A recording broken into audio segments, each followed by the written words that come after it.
Hey, it's Josh Vigar from Android Authority. What's going on, everybody? And these are reasons to buy or pass on the Moto X.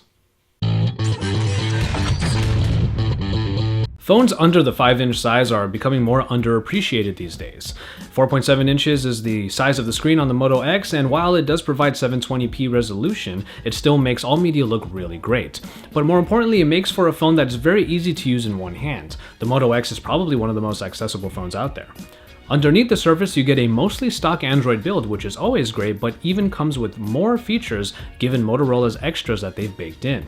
And those are the touchless control, which is Moto's way of making search even easier with voice-activated commands that you can use even when the phone is locked by simply saying, "Okay, Google now." After that, you do have the active display or the active notifications, and this is all powered by a package that may not be the fastest processing package available, but is still providing a very good, reliable, and speedy experience. And the battery life is also very good on this phone and can last about as long as you need it to.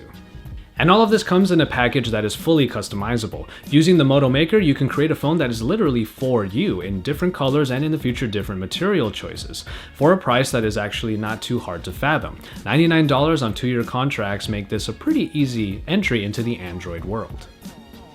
In the minus category for the Moto X, we can actually say that the size might be a detractor for some, because for those of you who want a big phone and everything that entails, like a large screen and much higher resolution in that screen, well, the Moto X is just going to feel small to you. And in terms of power, the Snapdragon S4 Pro, the updated version of it in here, is far from the highest performing package available today. Those of you who are very spec hungry won't be finding a Snapdragon 800 in here anytime soon.